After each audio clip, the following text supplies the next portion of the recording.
Good evening, everyone. Welcome to our live broadcast.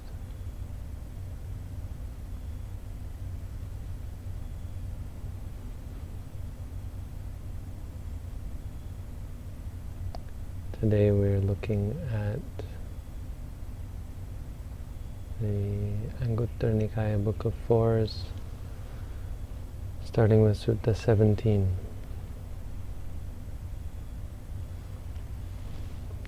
Another fairly brief teaching, but one that I think is important. It's important to know. I translate as inclinations, but it's a simple. The word is simply going or coming. Agati. The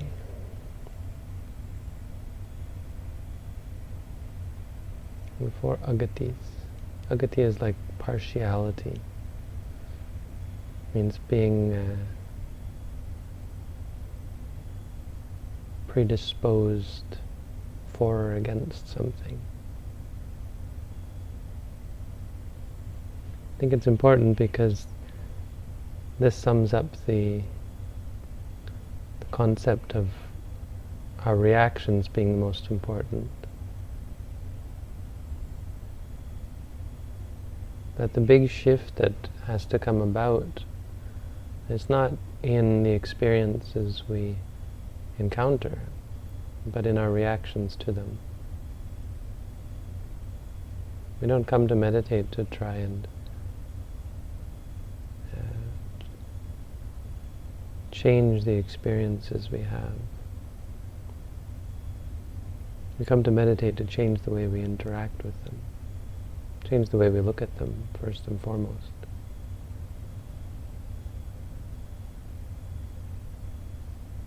Those things we think of as problems, those things we think of as desirable, our ambitions, our dearest possessions and friends and enemies, all these things we're inclined in certain ways, predisposed towards these things in certain ways. Spiders. Many people are strongly predisposed towards spiders. Snakes. On the other hand, flowers, cigarettes, the naked body, urine, feces. We're predisposed to so many different things. And it's not even predisposed because we cultivate dispositions, we cultivate inclinations, we cultivate the four agati. They're habitual. They're habits that we cultivate. You might desire something a little bit, or you might think, oh, that looks interesting, and then when you obtain it, sure enough, it's pleasant. And that's the reinforcement of the desire for the object. So the next time you have an actual substantial desire for it, and then the next time, and the next time, and the next time, it becomes an addiction. So it's quite scary, actually, how strong these predispositions can become, but it's quite encouraging, on the other hand, that they're simply constructs. They can be done away with simply by changing your habits.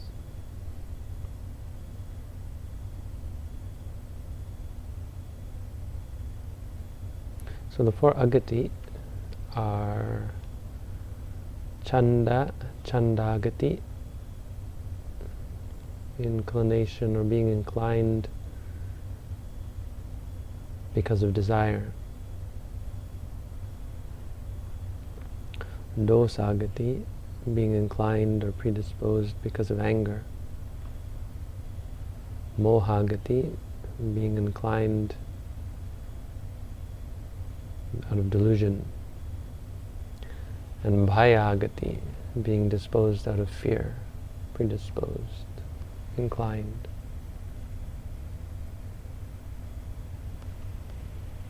I mean, these are most clear in their relation to our relationships with other people. We're partial towards other people out of our attachment to them. This is how we distinguish between friends and enemies. We help our friends, we try to hurt our enemies.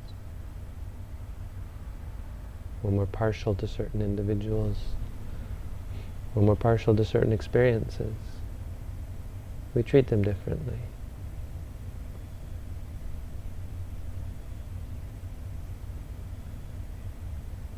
Favoritism, this idea of favoring certain people over other people. Generally, when you see people of the same race as you, the same color skin, for example, this is where racism and bigotry come from. When you see someone who's different colored skin, you're generally predisposed in certain ways towards them, maybe out of liking them, maybe out of hating them, maybe out of fear of them, mostly out of delusion. Delusion because somehow you think it's meaningful. On the other hand, you can be predisposed out of wisdom. Not predisposed, but disposed, if inclined out of wisdom. You can be inclined to avoid certain things. For example, a snake. If you see a snake on the side of the road, and you know that that snake is poisonous, it's not wrong to be inclined to stay away from it. But it's wrong to be inclined out of these four things. It's not wrong to be inclined. You can be inclined to meditate, that's good. Dhamma chanda, desire to practice the Dhamma. It's an inclination of sorts. But when you're inclined out of lust, or inclined out of hatred, inclined out of delusion, or fear, you tend not to make the rational choices that would bring you peace and resolution. We react hastily out of fear and out of anger, out of desire. We have a hard time discerning what is in our best interest. This is people eat too much, or engage in constant entertainment, or they're constantly bickering or fighting or harming others, complaining.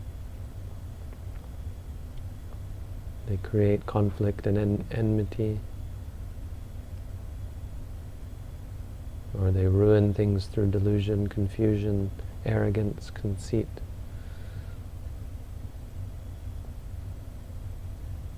You can think of it like being bent. Inclined in a certain direction is like being bent out of shape. Our minds are crooked. We use this word in English, crooked. Someone who's crooked is not honest. It's not straight up, it's not upright. There's something weaselly about them, and a weasel is slippery and not straightforward. Meditation is about cultivating rectitude, straightness.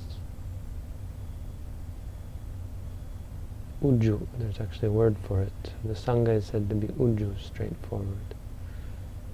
They don't act out of desire, they don't act out of hatred, they don't act out of delusion, they don't act out of fear. So we try to be objective. This is really the key in the meditation practice.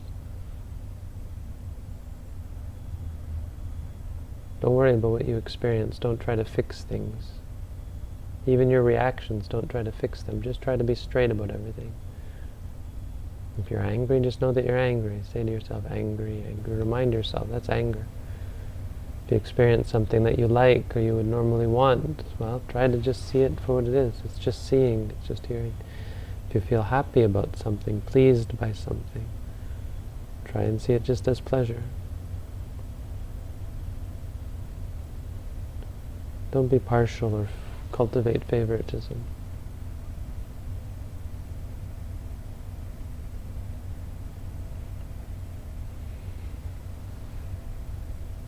And your mind becomes straight, and like a straight tree, your mind becomes strong. It's able to grow. You're only able to really grow and reach the sky if you're upright. When the mind is crooked like a crooked tree, it can't grow, and it fails and falters and withers and dies.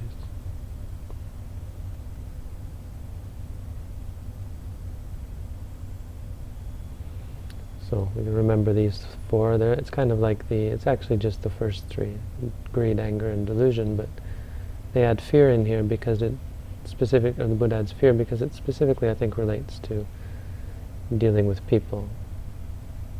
This is applying to favoritism towards people, but it's quite useful to know these types of partiality, how we're not straightforward and objective, how we treat people and experiences differently based on our inclination. These things color our judgment, they color our experience.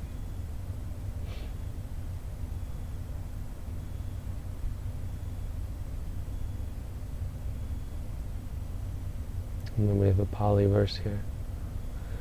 Chanda dosa bhaya moha yo dhammang ativatati nihiyati tasya yaso kalapakeva chandima.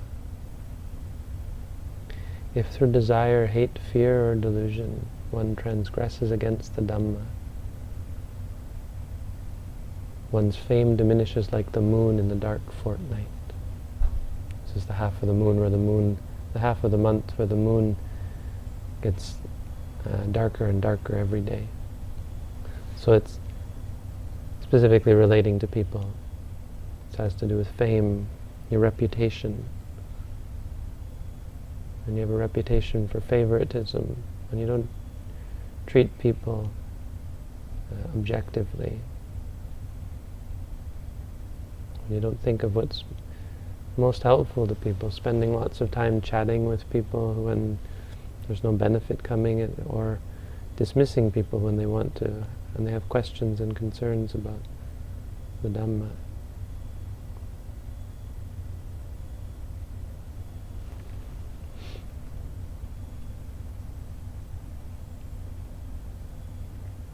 Partial to certain experiences, partial to certain mind states, partial to certain feelings, for and against. Basically, the thing is, don't relate to things. Try not to relate to things with greed or anger. Don't let that be the defining feature or delusion, where you make decisions based on your emotions rather than what's right and what's wrong, what's actually good for you. Because these things won't tell you that. These are habits. They're not based on reality. The thing is, when you start to see reality for what it is, your habits change. You could develop habits based on wisdom. And then your inclination is all based on experience, knowledge, knowing that, this is actually not good for me, this is good for me, that kind of thing.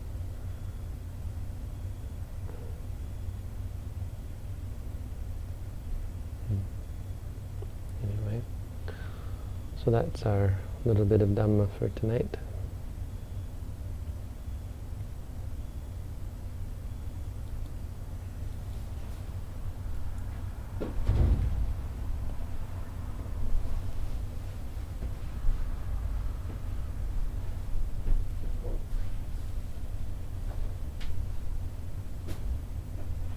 How are we doing?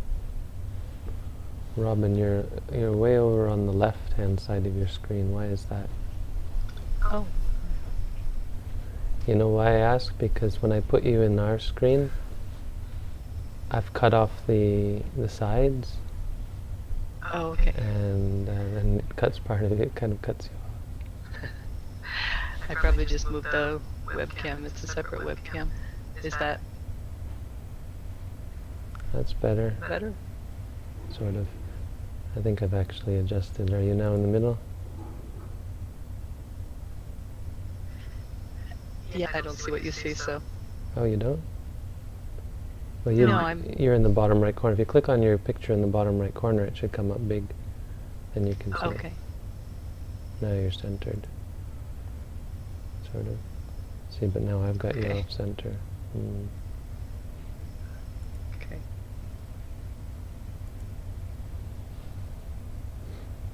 Are you ready for some questions, I'm Bhante? ready for some questions. Yesterday I asked about Kama Yoga and practices outside Satipatthana to assist in furthering a wholesome state, and wasn't specific. What would your advice be for someone who has cut off a bond with a person and, despite the rightness of the decision, is struggling with the craving and attachment that comes from second guessing and loss? Are there any additional practices? More specifically, despite the mindfulness, noting, and meditation, the mind isn't letting go. Well, you To be can't. even more Hmm. to be even more specific, it's mostly an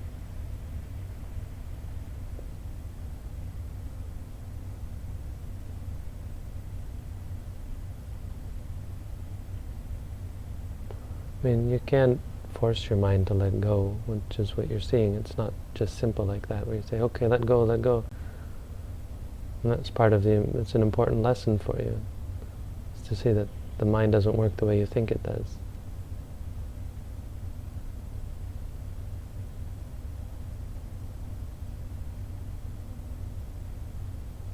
I mean, sure, there's lots of things you can do to help yourself, but none of them are really going to be sufficient.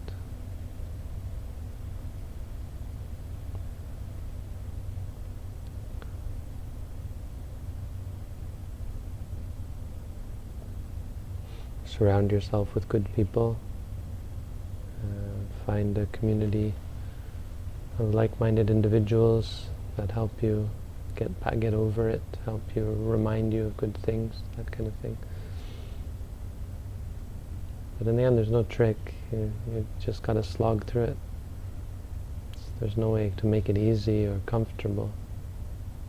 It's like withdrawal, and it's way worse than any kind of drug because it's something we've held on to for a long time.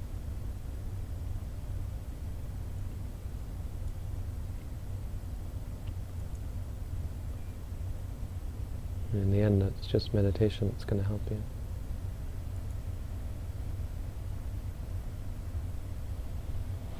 But it won't suddenly turn these things off. It's just helping you to understand and to let go. And let go means, let come as well. Let be. Don't react. Don't give it energy. Don't feed it.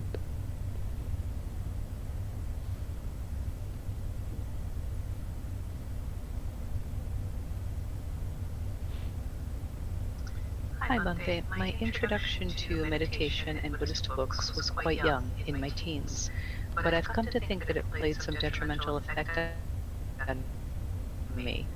Reason is, when I was young, I had the impression that Buddhism taught that thinking is not good, so I feel I had not done enough reflecting and introspect or critical thinking when it should be done.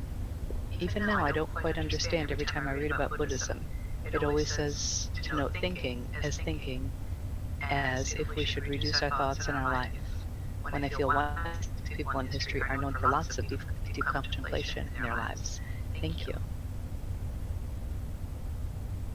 Okay, well, first of all, when you know something as thinking, when you know thinking as thinking, there's no part of that even hints or implies that you should reduce your thinking.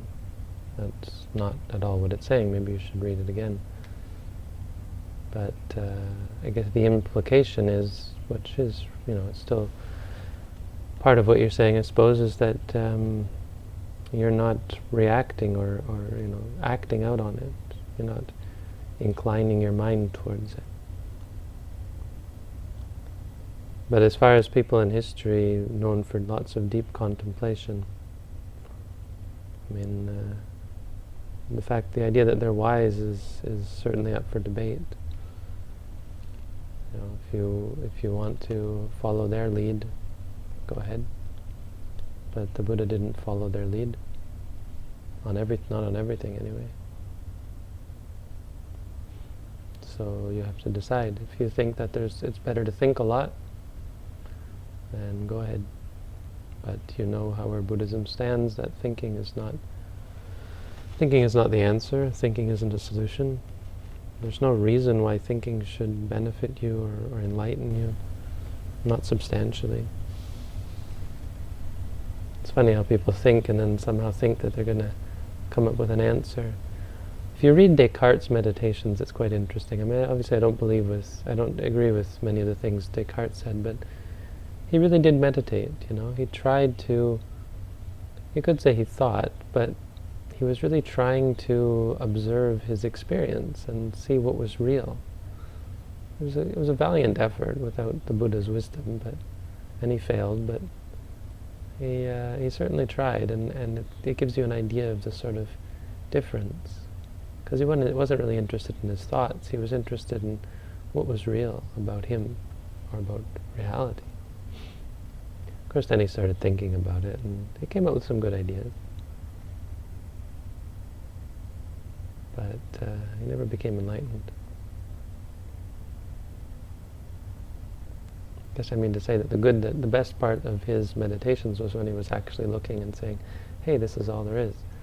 Once he started thinking about it, he got all mixed up. I mean, not mixed up, but he added things that weren't actually there. And they say that he was under duress because anybody who what he was really trying to do was be able to separate the body and the mind, because the mind had free will, and the whole idea of God, he had to separate God out from the body, because otherwise he couldn't talk about the body as being deterministic and that kind of thing. So he was just sort of, anyway, he still got in quite a bit of trouble, I think, for expressing his views. So he kind of had to include God. Anyway, it's not your question, but it does relate to people in history, because they're not as wise, I think, as you're making them out to be. They were conventionally wise, but not like a Buddha.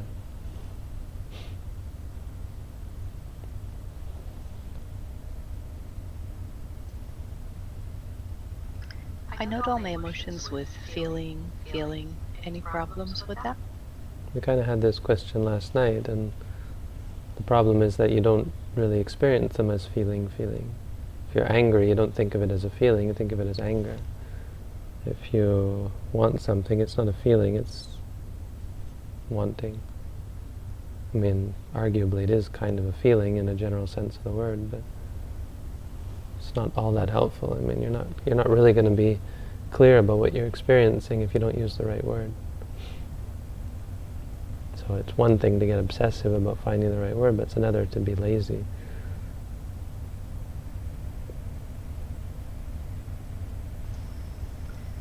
My mind started to rebel even to the thought of meditation. It's hard to be focused with annoyance, impatience, and a wanting mind. I do note these feelings, but right now I might have to experience them a little longer. I see why I'm annoyed, distracted, but I would be happy to hear your thoughts on this. Perhaps you have some advice on how to get through this.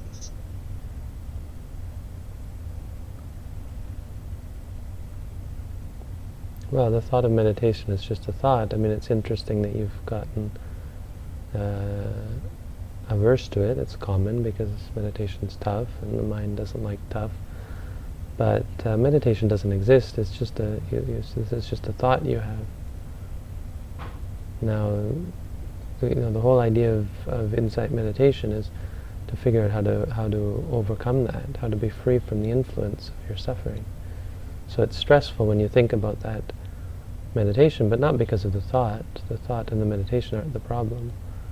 The thought is the annoyance, what you say, annoyance, impatience, and wanting minds. So that's what you're meditating on. You're learning to see them clearly and let go of them. If you don't like meditating, well, that's just one more thing you don't like, and that's what you should meditate on.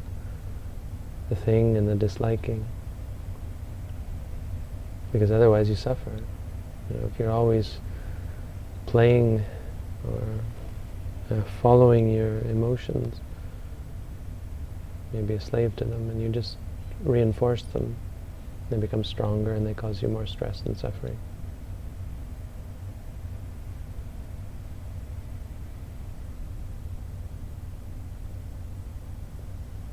I have a tendency to escape into meditation and the Dhamma talks. For example, just I turn a blind eye to the studying and instead start binge watching your YouTube videos.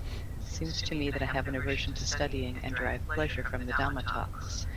This habit is making me frustrated. How do you suggest I deal with the aversion and start studying and learn to balance the two?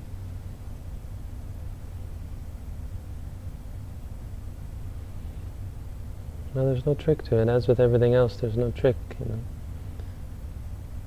You just have to do it. You have to learn to be mindful, learn to see things as they are. Nobody's going to do it for you. I can't fix your problems with my answers.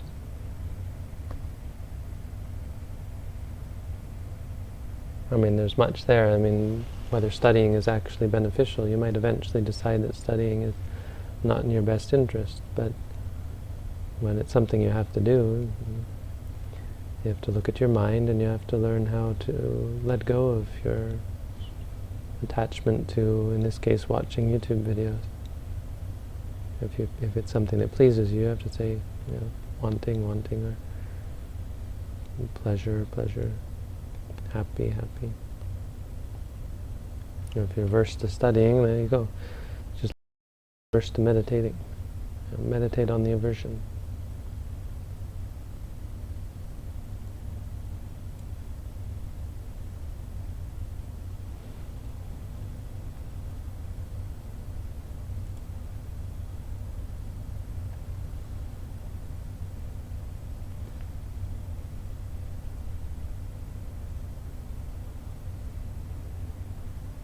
You still there? Yes, but I couldn't hear you for a moment. Uh-oh. I'm not sure if I disconnected or you did, or it was just an internet glitch there. Well, I heard myself. Okay. At the end of one of your Dhamma talks, maybe last night, the audio cut off completely. I could hear you, but it wasn't coming through on YouTube, so a little something going on with the audio. Something happened yesterday, and I felt immense pity for myself. I tried to note, but I was working with someone and found it difficult. About an hour later, I sat and meditated and noted the immense sadness for a while. After an intense but short period, it went away. I was surprised but jubilant. The sadness came back several times over the next hour or two, and each time I did a mini meditation, and each time I felt the sadness was less and less. But then things got worse. I acknowledged feelings over and over, but it got steadily worse. In the end, I was so distressed, I thought it would be good to die. Not going to, just thoughts. I stopped meditating until this morning. I'm still distressed, but am now doing short bursts of meditation, getting a lot practicing and noting thinking. Is there a way of better managing when there are overwhelming emotions? No, I mean, all of this is inside. This is habits, and as soon as you start to try to change your habits, your mind, rebels, or it reacts, because it's like trying to stem the tide. It really can overwhelm you, or trying to. It's not comfortable to change.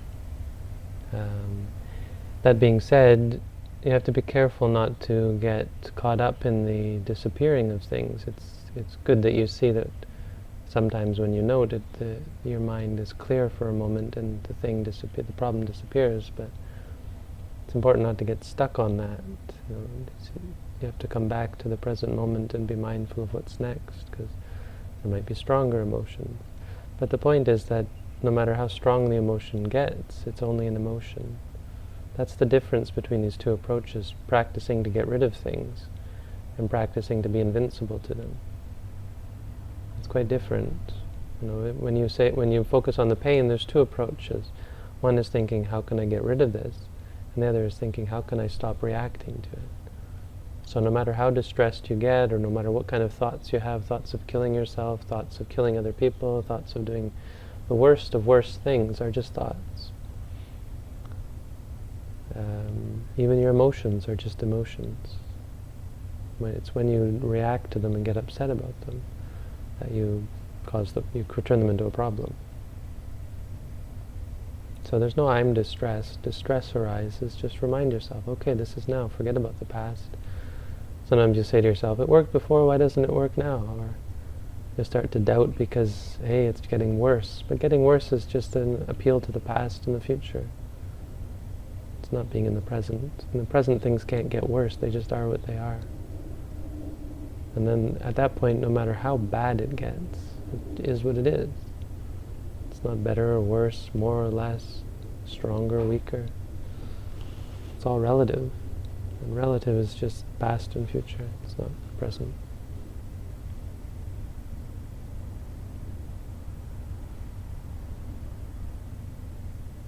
So I guess the key is don't be overwhelmed by your emotions. Then they won't be overwhelming.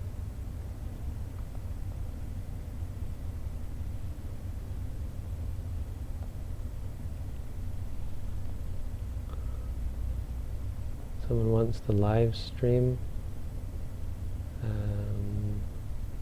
It's funny, this app was supposed to have the live stream, did it? Click on live stream. Live stream currently offline. Oh.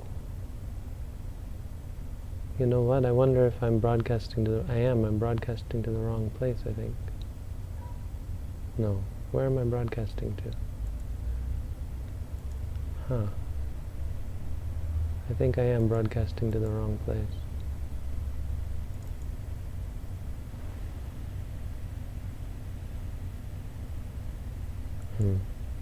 Oh, I'm not broadcasting at all.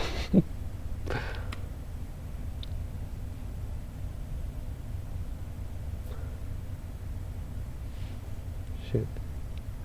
That's funny. This is just going nowhere. It's funny that it's not telling me about it. Just a second, let me fix that. I have to figure out the port.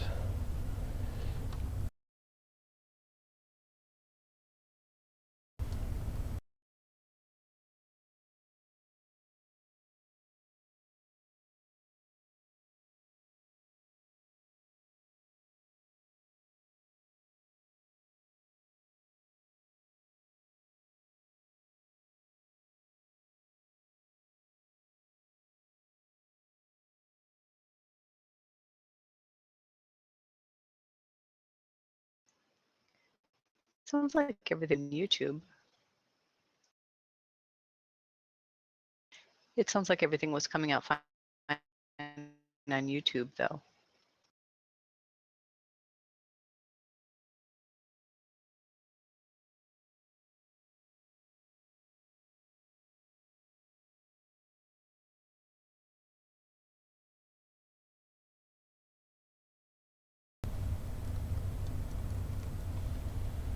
Yes, now it's broadcasting to the new server.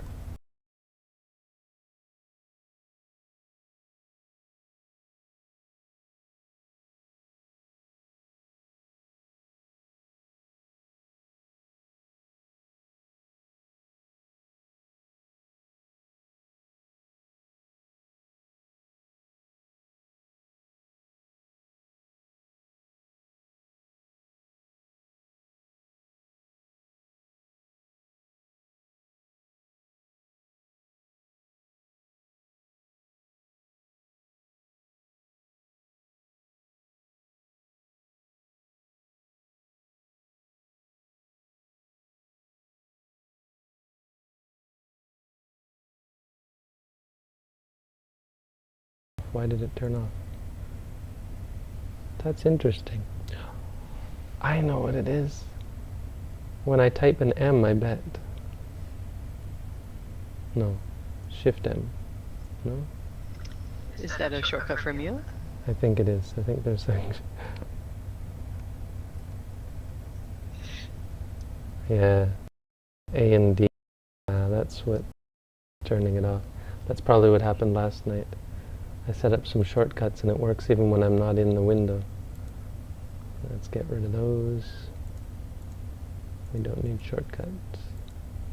I was wondering, because earlier as well, I'm like, I thought I turned that on. Why did it turn off?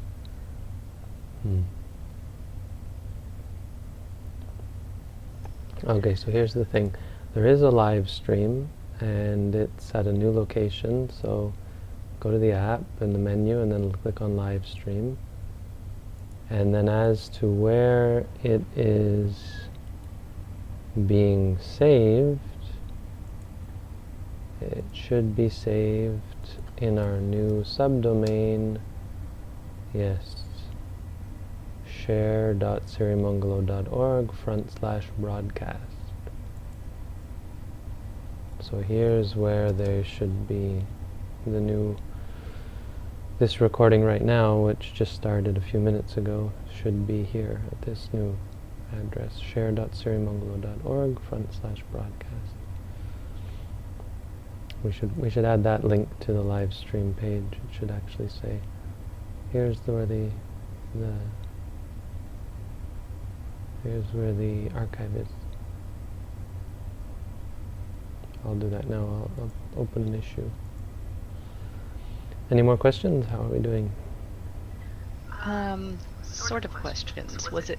Did you intend to have no chat on the YouTube today? Yes. The chat was disabled. That was intentional. Okay.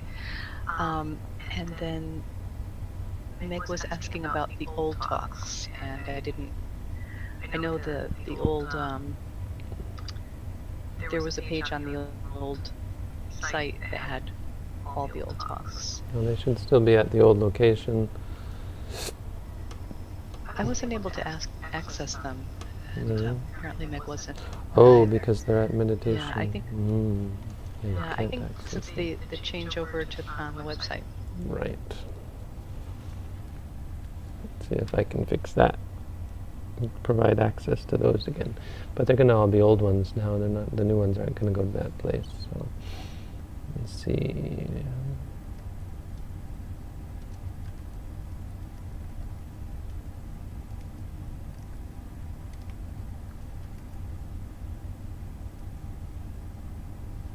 There's nothing there.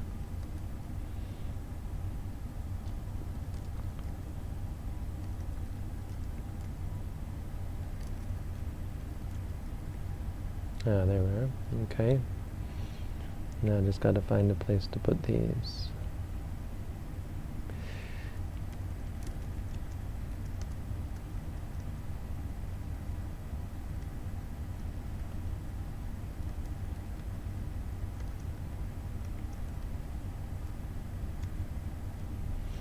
Okay, I've just moved them. So they are now, should be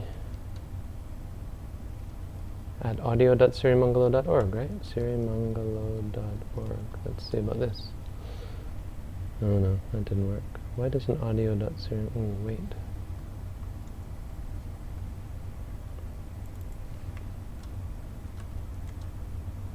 No. Didn't we have an audio.sirimangalo.org? It was static.sirimangalo.org/direct-audios/YouTube-download. That one.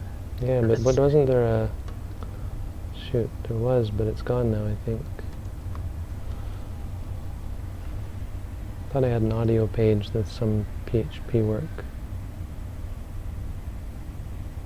Oh, you're right. Yeah, you're right. Yeah, it's like on my weblog, there's a link to that. And of course, none of them are there. Doesn't actually work anymore. And I can answer. Where can I buy your book in Belgium? We can't buy on Facebook for sale, but we do give them away for free. And actually, our volunteer group is right in the process of setting up a system where right now we have a lot of the extra booklets that are in Sri Lanka, which is where they're printed, and they're being sent to a couple of well-placed volunteers, one in Europe, one in India and one in the United States. And from there, we'll have something on the website where you can request one, and our volunteers will send one out to you. It's going to take a couple of weeks because I think the estimate was about 4 to 6 weeks from Sri Lanka to the destinations before the volunteers get them to mail them out. So check the website maybe in about a month from now.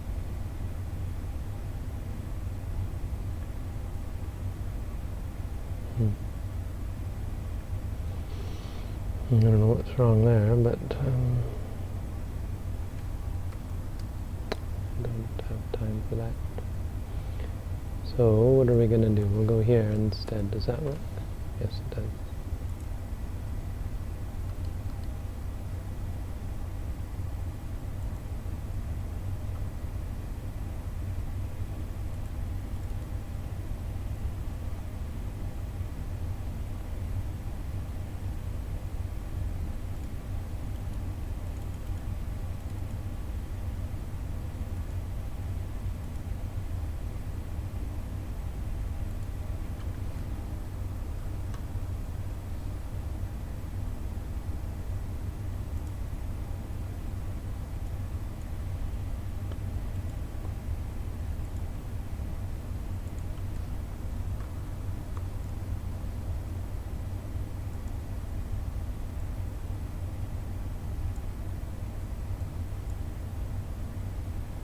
Okay. That should work. It's not ideal, but where are we? Over here.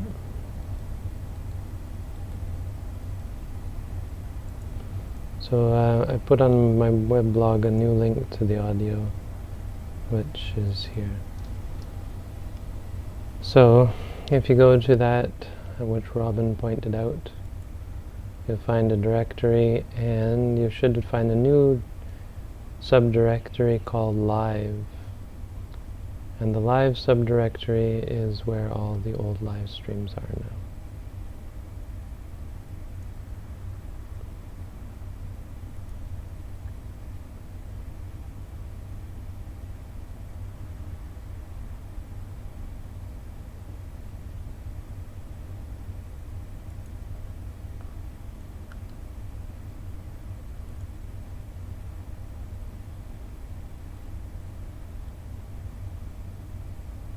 Thank you, Bhante. Are we done? We're all caught up on questions. All right.